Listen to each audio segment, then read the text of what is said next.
Hey, how's it going, guys? I'm Paradoxic, and welcome back to Arrow. It's taken me a hell of a long time to get back into this, and there's not much left to go. That's the sad part. It's taken me this long to get back round to the show, and there's not really much left to go. This is the penultimate episode of the series as a whole. Next episode is the series finale. So it's been weeks since it ended. And I've been lucky enough to avoid enough to actually, keep myself intact for this, for this episode and the next one. But yeah, it's the penultimate episode of the series. I didn't know that they were actually gonna, it makes sense that they would do this, because I think I was expecting, I was thinking like that they should have something for Arrow itself to actually give fans of the show closure and to give the characters closure, because ending it off with Crisis doesn't really tie things up for Arrow. They show where the characters go from here, and what actually happens in real time. Because the only other thing we've got is that from the season 7 finale, when the Monitor first picked up Oliver, we saw in the future that Felicity takes Mia and William to his grave, and then she goes off with the Monitor and into another portal as well. So that was all we got of a hint of what happens in the future post-Crisis. So we know that we knew then that Oliver died and stuff, and we saw all of that. But in terms of actual present day stuff, we haven't really got anything. We got like a Oliver Queen memorial in the Crisis with the news and the Hall of Justice thing. So I was thinking they should do this, but I wasn't actually expecting that they would do it. But then a series finale definitely makes more sense than anything else. So yeah, but this one is episode 9, titled Green Arrow and the Canaries, and the only thing I know about this is that it has Mia and the Canaries, Mia and Dinah and Laurel as well. So I think she is the new Green Arrow. She got her own suit. She got her own suit from Oliver at the very beginning of the Crisis back on Earth 38. So I think I assume she is the new Green Arrow. She's the Green Arrow that teams up with the Canaries, and I think this is a backdoor pilot. I've heard something about this being a backdoor pilot to like a potential spin-off. Like, people really, really want it, and after this episode, I've heard good stuff about it, and that the characters really get along well, and it's a great dynamic and all that stuff. And we know in the future the Canary Network is a thing run by Dinah and Laurel and stuff. So I think that this could do a good job of setting that up. But whether or not this actually takes place straight after Crisis and this is the team coming back together in the wake of Oliver's death, I'm not sure. Because I don't know what else there is for anyone else to do. Diggle, I'm assuming he still runs Argus, with Lila, maybe? I don't know. Because he's got Lila back now. She's no longer Harbinger. She has no connection to the Monitor or whatever. So he's got his wife back, and he has baby Sarah back as well, so we see them. So I think that's been my main kind of concern. Like, we have these new characters back, and we have the characters back together again after they got wiped out by the antimatter. But now, where do we go from here? Who's here? So Connor is no longer here, but John has John Diggle Jr., I believe. Yeah, he has him, and he also has baby Sarah back, so that's happened. I don't know what else though, but I think, I don't know, like, if everyone's actually going to be in this, or if this is going to focus on the Canaries and the Green Arrow exclusively, or what's going to happen there, but I don't know. Yeah, that's all I got. Just not much. But yeah, I think post-Crisis Arrow and Mia is the new Green Arrow, so yeah, again, if they, I wouldn't want them to start up anything that ruins the legacy of Arrow. Not saying that a spin-off would do it, but if this episode is good enough, and if they actually can find a way to continue this universe into like a new spin-off of Mia being the Green Arrow, then all the more for it. Because I think that is one of the things that that they gave us hope with by introducing Mia's character in the future. And actually, getting her to meet Oliver as well, and actually handing down like a costume and a new bow and arrow, all that sort of stuff. Like, it does definitely set up some kind of feeling for like, oh, maybe she could continue that legacy. And Oliver even told her, Mia, something tells me you're gonna create your own story. So, this would be a great opportunity for us to see those stories in action, and to actually bring out more stories from the comics that they either didn't get to use for Oliver, or they just decided not to use for Oliver and use it for Mia instead, and actually show off something new. But yeah, I think, I don't know, I haven't heard anything, so I don't know whether that's like just my kind of spoiler filter, or if they actually genuinely don't know what to do beyond this episode. But I don't know. But yeah, post-crisis, I think, you know, with Oliver gone, it definitely takes away that kind of flair that it had to it. But you know, this episode should be good still. This episode should still be like a sign of good things to come, and all that jazz. So yeah, that's literally those 2 points are all I've got written down for this. So yeah, I can't really say much else without watching the episode. So episode 9 of season 8, Green Arrow and the Canaries. Let's go. Bertinelli. Who the hell are you? Bertinelli? I'm gonna need you to come with me now. My night's just getting started. Bye. Bianca Bertinelli, as in Helena Bertinelli. Like the Bertinelli family. Okay. Star City 2040. Oh, time jump. Whoa. Oh, I'm liking that. She's with John Diggle Jr. That's unexpected, for sure. What's happening? Is he proposing? He's Jesus. Mia Queen, please say yes. Yes, of course. Yeah. Of course. Last time we saw him, he killed Zoe, and now he's proposing to Mia. Okie dokie. That's new. I'm looking for the owner. Up there. The owner? Oh, Dinah's the owner. Huh.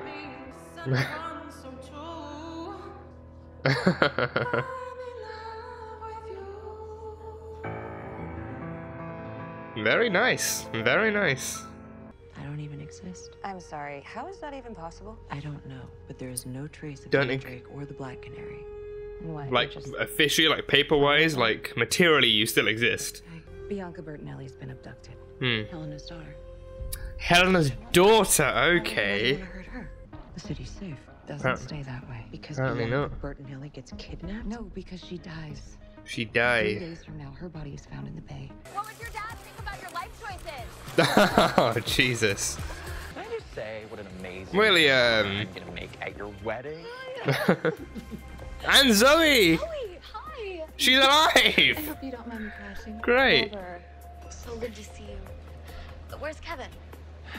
Kevin. Oh, I thought he was the one. Oh, another breakup? Having only one partner was his problem. It's fine. I'm sensing more cheating than polyamory. Just for you, that smell tech. To the class of 2040. No, it's a graduation party. Oh, and there's Connor. It's a matter of trust fine. You don't want me at your fancy little party. As long as you Oh, don't this is a touch very the different water or Connor. set anything on fire, we'll be okay. Who the hell are you? Is something wrong with Bianca? I don't know you. They don't know Dinah and Laurel. She doesn't know Dinah and Laurel? Whoa, what's this? I don't have sex myself.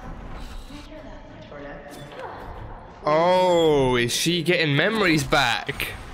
Is it some kind of memory restoration thing? Or like... Oh, okay. Oh, wait, no, the Paragons don't remember what happened. And she wasn't a Paragon, she's remembering the older timeline. Okay, that makes more sense.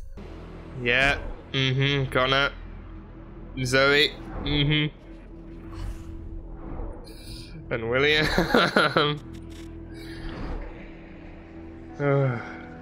Yeah, she's remembering pre-crisis. Sorry, Yeah, you remember them now? The Canaries? Cisco was able to replicate the Martian's powers. Ah, okay. I don't even know if I can do this anymore. Okay, I haven't trained. I don't. Whoa, I guess that's a clear indicator. See, Yeah. just like riding a bike. Zoe didn't die because she was a canary. She died because she was a hero, because you inspired her and a bunch of other women just like her to fight for something greater than themselves. That's what the Canary Network is. Let's suit up. Oh, they got their suits. Oh, the GA suit, yeah. I'm not wearing that. Why? It's yours. It's my father's. She doesn't have to wear it if she doesn't want to. fine. Well, the Canaries are suiting up, right? The Canaries are gonna suit up. Oh, and she has her cry back. Nice, she has her cry back. Oh, come on, Mia. Oh, damn it. Come on, you remember who you were. That's it. That's it. Yeah, the Green Arrow is back in town. There we go. Stay down. Is that a... That's a Deathstroke! Deathstroke's back in town? The guy who attacked us in the Deathstroke mask, you do know who Deathstroke is, right? It could have been anyone under that mask. It does seem like a pretty big coincidence, Yeah. especially given who JJ was before. Yeah, I was gonna say, could it be JJ, but no, like, he would never remember That's that. not who I am anymore, and that is clearly not who JJ is. Are you really that naive? Are you? He doesn't remember that old life. How would he go down that route? The one who is behind that mask. I feel like it being JJ would be too easy though, like that's who we expect it to be, and it's someone else entirely. It could be Connor! It could be Connor! You know I dated your dad, right? Yeah, he's in like rehab and shit. Love him anyway. But if I couldn't get in there, do you really think that you're gonna be able to just... Oh yeah, Mia Queen. Yeah. Just walks right on You in. were saying? If you have nothing to hide, then show me what's in these files. Yeah, it can't be JJ. I'm calling it's Connor. I'm calling it's Connor. No, it's way too easy for it to be JJ. Flights to Fiji? Oh, honeymoon. Oh. I was hoping I could surprise you. Jack looks pretty happy to be kidnapped, don't you think? Nah. Off your socialite brain and use your gut. Yeah, that's Sometimes I think staged. it's a little convenient. Yeah, exactly. That is way too Is staged. trying to keep people from looking for Bianca. All that did is bring back the suffering and the loss. Because that's all being a hero is. I mean, I want to say she doesn't have a point, but truth is, she does have a point. Ever since I proposed to you, it's like you're seeing someone else when you're looking at me. Guess she remembers who you were. Please. No. Oh, damn It has to it. take some space. Great, so from a proposal to engagement to a break. Yep, she's... Whoever did this Yep. wanted people to think she was safe on vacation. Uh-huh. They didn't know they were giving us a lead. Well, thank God for morons. I gotta figure out where this is. Yeah, find out where it was sent from, track the source. Right. If there is evil back in Star City, the Green Arrow should be here too. Yeah, so you show this to Mia, it'll actually, you know, instead of just yelling in her face all the time, then yeah, it'll actually, you know, do some good. The design's biophilic. It's meant to power the building photosynthetically. What are you, a botanist now? Took a couple classes in design theory and sustainable concepts. Nice. Brains too. Yeah. Well, one way to find out. Put on the suit, put on the suit, put on the suit. There she is. Yeah. Nice mask. I don't think she had the mask last time. Nice mask. On the top floor, there's 2 bodies beside her, and no guards. The fun is just getting started. Trevor. Trevor. You know my name. Oh yeah, her ex dude. Yeah. I have one of my own. Oh, is he the death? He's the Deathstroke. Spending Daddy's money. Okay. She broke up with you, and now your feelings are hurt. Aww. Oh, he's a nice guy. Really? Flatter yourself. Man, he's just walking away, just letting his boys do the dirty work for him. There we go. There's too many of them. Oh yeah, and Bianca's getting in punches too. You can't stop what's coming. She won't let you. And who the hell is she? So who's she? Tell us before you blow us up at least. Wait. Put down like a zip line or something. Yeah, just fire off a zip line. Is he not gonna die? Is this what is this like a murder suicide type thing he's trying to pull off? Welcome back. Uh-huh, yeah. Zip line your way up. There we go. Oh, zip lining as the building goes down. Yeah, that's an interesting way to do it. Cheers to the Green Arrow. To the Canaries. Cheers. Whatever it holds. This was great. This was really great. Passed down from Dad to Anthea. Oh, is it that one that he had the GPS thing on? The coordinates. Yeah, that led him to Lian Yu. Yeah, it's that one. Yeah, the one that symbolizes connection and everything. Oh, that was the tattoo. Oh. Oh, god damn it. Trank darts. Oh, you sons of bitches. Oh, they're gonna turn him into Deathstroke. Oh, are they gonna turn him into Deathstroke? Oh, that's a very, very bad sign. No, don't end it there.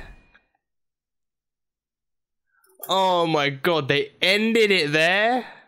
They're ending that? Oh, we need more. We need that ending alone is a clear, you know, like indication that there is much more of a story to be told here. With the Green Arrow and the Canaries. Oh, Jesus, okay. Wow, okay, so, oh, damn, my headphones really flatter my hair. So, yeah, wow, just wow, that I did not see coming.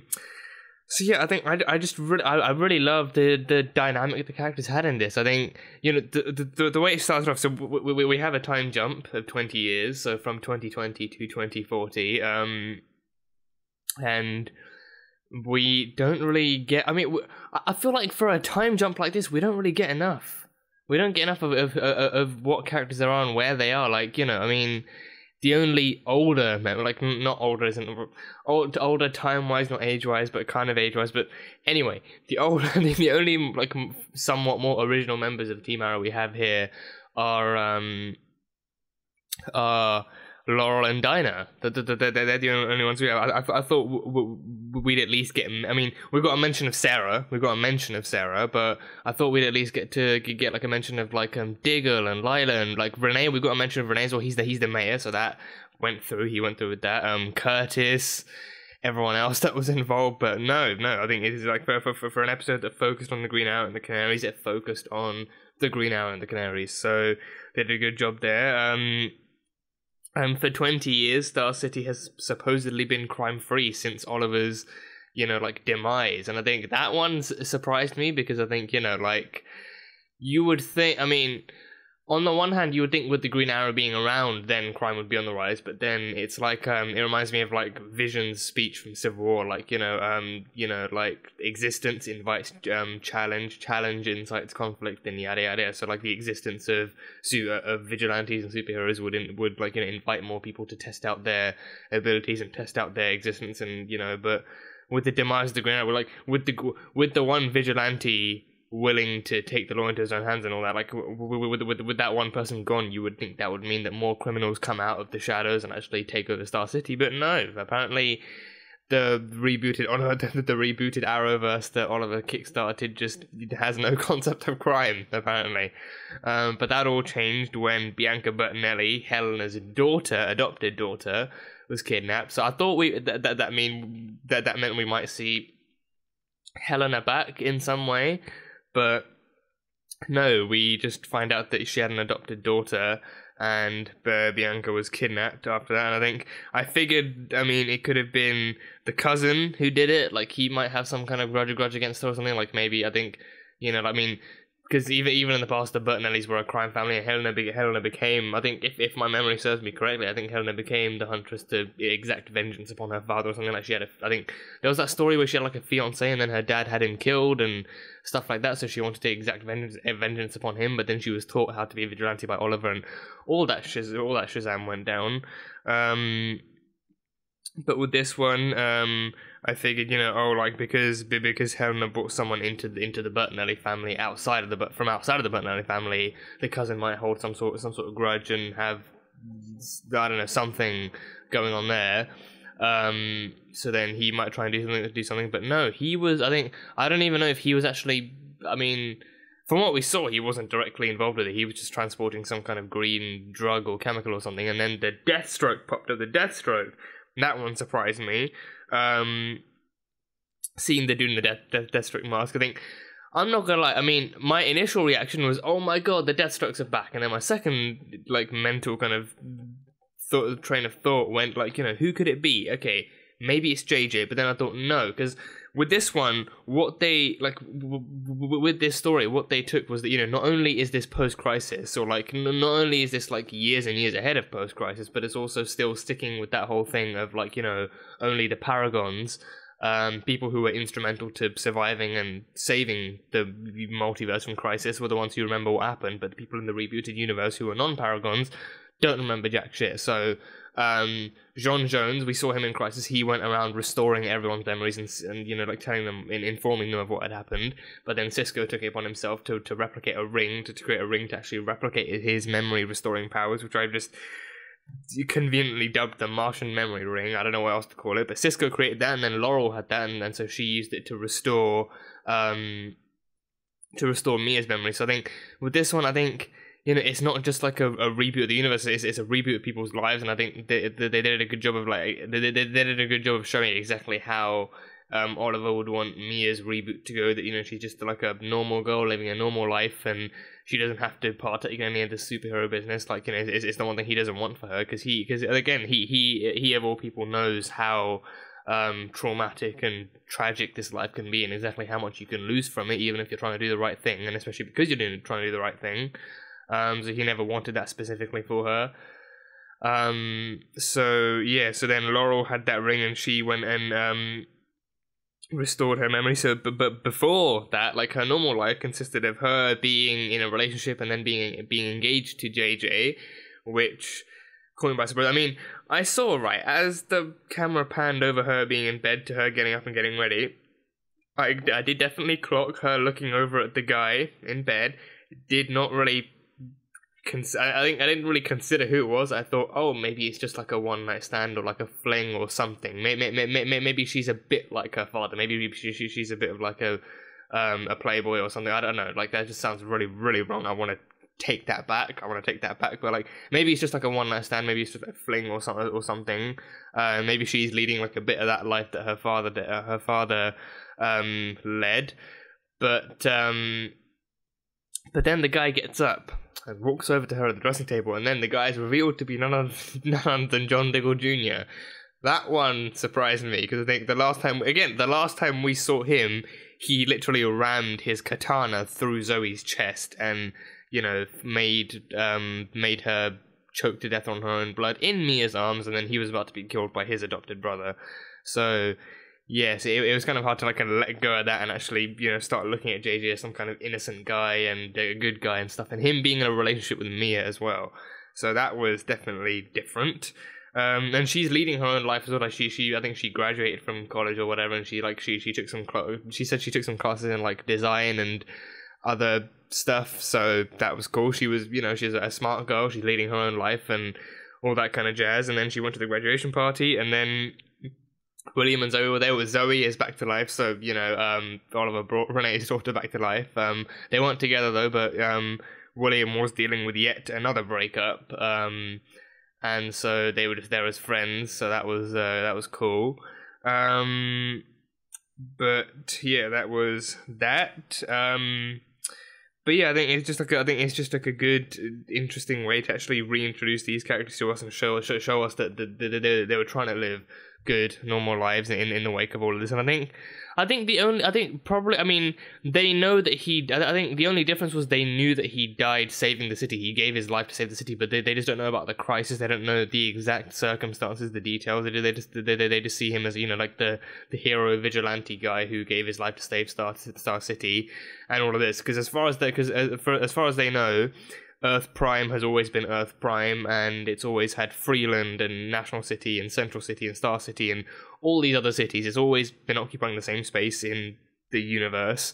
But then it's only once they get their memories restored they remember the Anti-Monitor, the Crisis, the Infinite Earths, all of that stuff, and the fact that they all used to come from different places, and the fact that their lives used to be different, and some of them used to be villains and all that jazz. So that's what gets restored. But then other stuff is like, you know, it's almost as if it's just another normal day. So yeah, and then Mia getting that memory restoration and remembering watching Zoe die and remembering JJ to be the one that kills her, and Connor being there and her having had a relationship with Connor. Connor as well, he came back in this, and I think he was in rehab. Also, he looked very different, but I think they said that he was in rehab, and that he had like a somewhat of like a tougher, perhaps darker history with the two of them. So he was like, you know, I feel like the roles were definitely reversed. Like, you know, had this been somewhat the same story structure, but the characters were reversed, I feel like, you know, like JJ would have been in Connor's shoes, but Connor. And I think that might be the difference, because I think in this Earth Prime timeline, Connor was never adopted into John's family, so I think he still managed to grow up under Ben Turner's watch, and him being Bronze Tiger didn't really mesh well. I mean, we see that, you know, like even back then, we see that Ben wanted the best for his son, but then, you know, life got in the way and things maybe didn't really go that way, and then Connor perhaps went down the same dark path, which is why I figured he must be the Deathstroke. For one thing, with JJ, he has no memory of being the Deathstroke, so he would never, you know, want to be inherently evil. He was never inherently evil. He would never want to be that. And for another thing, I feel like it being JJ would be too easy. Like, it's what we expect. It's like, it's what we've seen him as. So it's like, you know, like, it's what it's the conclusion that, as Laurel did, it's the conclusion that anyone could jump to is easy. Like, oh, we've seen him as Deathstroke before, so it makes sense to be him. But that's why it's too easy. Like, you know, we say it's him because we've seen him as that before. But this time, you know, we see that he's not inherently a bad guy. He's a good guy. He's with Mia. He's, you know, got like that, I don't know what even it was. He has that art museum or art expo thing going on. So he was planning a honeymoon thing for Mia as well. So, but with JJ, I mean, again,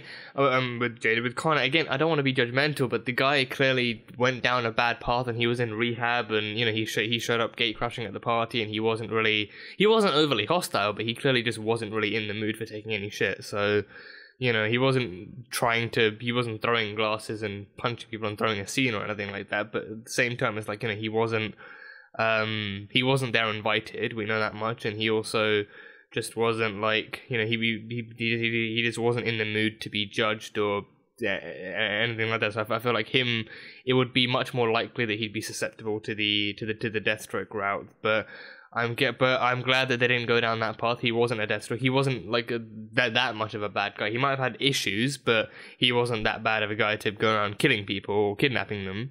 So that was fun to see. But the Deathstroke was, I think, Kevin. I don't know. Yeah, I think that's probably his name, right? Or no, not Kevin. No, Trevor. You know, Kevin was William's ex that broke up with him. Yeah, Kevin was Trevor, the nice guy. Yeah, the nice guy, the jealous ex. So yeah, he was the one who kidnapped Bianca.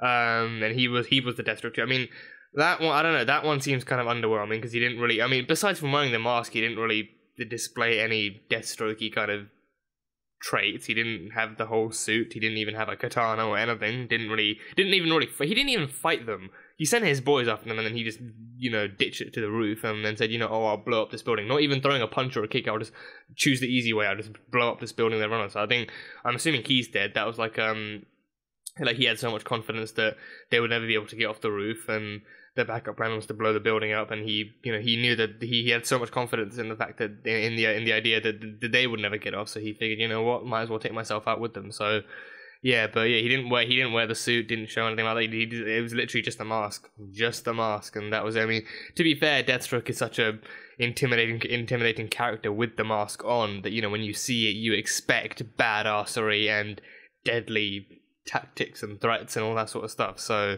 you know, from the beginning, it's like, you know, oh yeah, shit's about to go down now, like Deathstroke is back in town, but then you see it, but then the stuff with the guy behind the mask actually goes down, and you're like, great, you know what, I just wish we had Slade Wilson back. I just wish we had him back.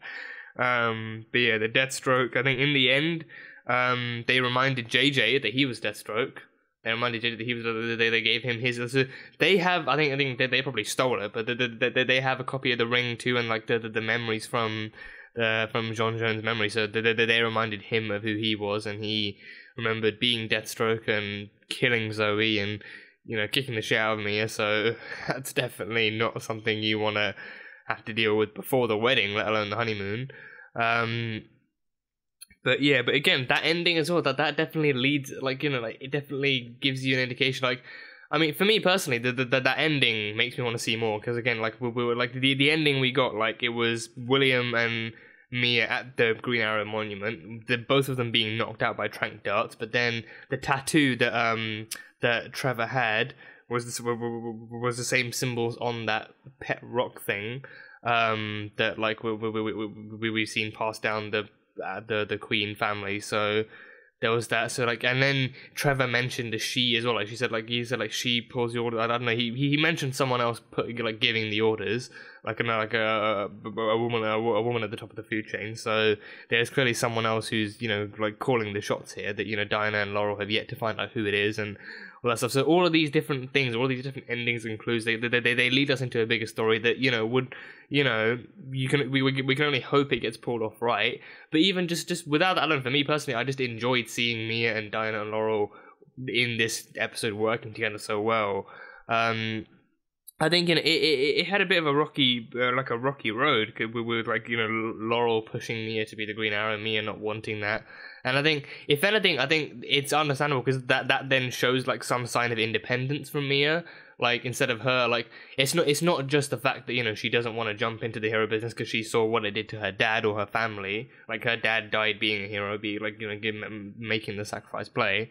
But it's also the fact that she's like she's not sure if she wants to be the Green Arrow because she's not sure who she is yet. Like after graduation, she's she's barely had enough time to think about what she wants to do for a career or like what she wants to do as a person. And now the proposal was popped up on her as well, so she just kind of hesitated to answer to that. But then she remembered how much she loved JJ and she said yes, but besides that, like what she actually wants to do, she has no idea. And then before she even has time to think about it, like Dinah and Laurel come by enlisting her aid in finding Bianca Bertinelli. So her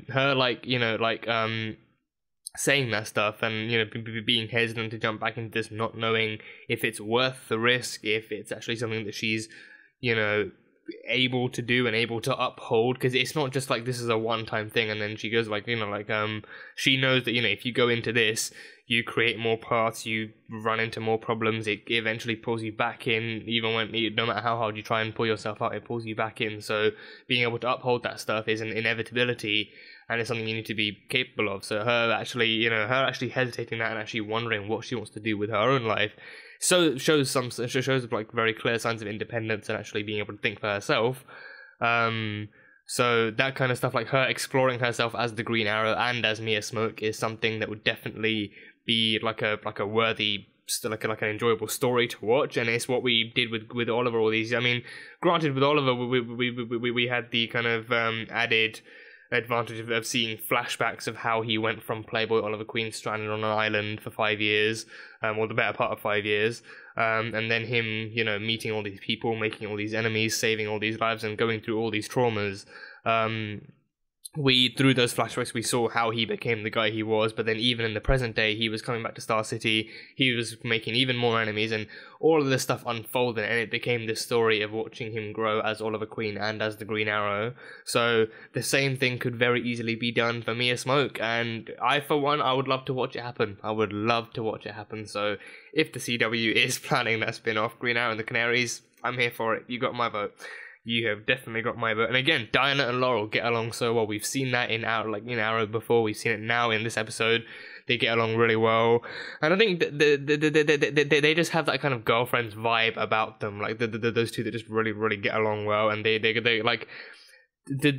at each other's throats in a very, very playful way. Like one of them is really stubborn and gloaty, and the other one is like kind of like an I told you so person and stuff. So like the dynamic they have together as heroes and as actual normal people is just really, really fun to watch. And I think it's another thing that would really push forward that show about the Canaries. So and that intro, the title as well, like the arrow fonts changed, the arrow head, the canary wings coming out and stuff. So it just works. It works. So yeah, that was that. And Laurel apparently time traveled as well. I think Laurel time traveled. She had the news report from 2041 that showed a Star City under attack by way too much crime, and also a news report from 3 days ahead that showed Bianca. Well, no, she had knowledge of Bianca's body being found in the river or something, and that death like sparking more crime, and then also the news article of Mia being blamed for the crime and stuff. So like she had all this stuff, and then she was sent by Sarah to find Dinah as well. I don't know how that worked, but yeah, but she time travels. I mean, if she was sent by Sarah, then that makes me wonder if she was actually on the Wave Rider, and then Sarah actually boosted her forward in time into Star City, or what happened there, but I don't know, but she time traveled and actually, set things up to be better. But then if she time traveled, that makes me wonder why she went to 2040. She went to 2040 because of the Bianca thing. But then it makes me wonder if there were any other events, if there was anything else with Bianca that she could have prevented years before that, instead of like jumping 20 years ahead. Like, what happens if she had gone only like into 2025 or like 2030 or something? Like, if she'd gone earlier, is there anything else that could have prevented it? I don't know, because then like it just kind of makes me question more and more. It just makes me question where the other characters are. Like Mayor, like Ramirez, we know he's running for mayor.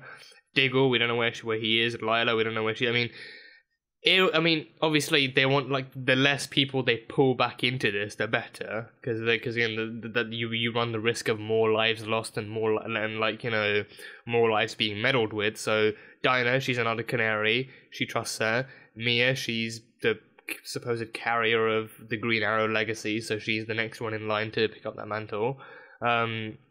So it makes sense. So like bringing in other people is like just creates more of a mess and more targets for the enemies to target and stuff. So that makes sense, I suppose. But yeah, but again, even with this crew, even with this trio, it's amazing. It's amazing. It works superbly well. And even Dinah said, like way back in 2020 and 2019, they knew what the future was like because the kids went back in time and told them about it. Not for the specific intent, of course, but still. And they knew that the Canary Network thing was a thing. So Dinah has the idea of actually recruiting more young women and actually, empowering them and giving them the drive and the motivation to be better and be stronger and to actually unite each other under that Canary hood and mantle and all that sort of stuff. So that kind of stuff, like, see if that comes to fruition, it would be really, really cool to see. And we know we saw in the future, like, Mia was under attack by not the Deathstrokes, the Galaxy One security dudes, the ones who were really superpowered and had armor and shit. She was saved by them, or she was saved from them by Laurel and another group of girls who were dressed as canaries, and I think they had the cries too. So the Canary Network is a thing, and it can happen. And this show would actually give us like a Green Arrow Canary spin-off would actually give us a chance to see that being built up. Them, like, Bianca, I don't know if she would become a canary, but I think if they're given the opportunity to save more young women from crime and to save them from all these different situations, should the girls choose to join forces with them, they could actually build up that network. And the Canary Network, it wouldn't even need to be people, all the young women they save out in the field. It could be like Felicity, be the ladies behind the desk and watching all the cameras and the maps and doing all the computer shit. So the ideas are there. I'm not the first one to say this. I very much won't be the last one. But the ideas are there. It works. There are so many different things you can do with these characters. And this episode is just like a taste of what could happen. So, yeah, and again, I say this on the basis that I haven't actually heard any news about them doing a series. I think this definitely feels like a backdoor pilot. Definitely feels like a tease of what could happen if they go through with it. So I'm hoping the responses to this episode when it aired were strong enough for the CW to actually consider doing an actual series on this, and they have enough ideas of their own, like good enough ideas of their own to actually to pull through with this. And I think from this episode alone, like the characters will work very well together, and I think I'd like to think the actresses are up for it as well to actually to push forward with a show like that. So you got my vote, and I'm willing to bet you've got countless other votes too. So yeah, that is pretty much. One other thing that surprised me was Dinah's identity being erased after Oliver's funeral. So for one thing, Oliver had a funeral. So that was that's good to know. He did, like, his friends and family did actually get some closure, and they did get to say one final goodbye. Because I was worried, like, okay, so he had like a superhero funeral, like a Green Arrow funeral with that we saw at the end of the Crisis, where they set him up in the Hall of Justice, and Kara used her laser eyes to burn like a pile of ash or whatever in the arrowhead thing. So he got that, but an actual human Oliver Queen funeral is something that we never saw. So it's good to know. I assume we'll probably see that in the finale, maybe, but like a chance for his actual friends and family and his personal people to be there to say goodbye to him is something that, you know, is very much expected and necessary. So it's good to hear that that actually happens. But apparently after that funeral, Dinah wakes up in that watchtower place, the clock tower place above the, I don't know why I keep calling it a watchtower, the clock tower place above the bar, with her identity erased. I think you know, she knows who she is. So it's not like her memory. I think, yeah, she knows she's done. So it's not like her memories hasn't been replaced, but like, you know, I think her identity, like her digital records and all that sort of stuff, has been wiped clean. So there was no record of her ever having been captain of the SCPD. She's her own person again, but stuff's been lost. So she used that time to buy the bar. She bought the bar, became a singer at the bar, and a damn good one at that. And she just kind of started her own life again, but without being the Black Canary.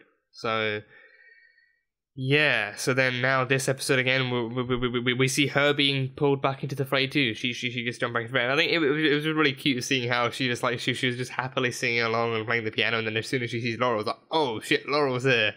And then she just kind of loses her voice almost, and then this brings it to a swift end before getting ready to hang out with Laurel. So that moment was really cute.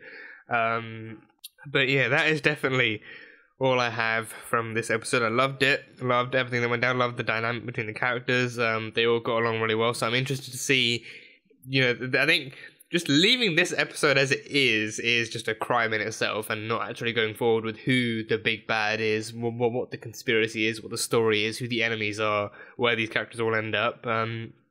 That's a crime in and of itself. So I do sincerely hope that they actually pull through with this, with at least one season, and see how it goes.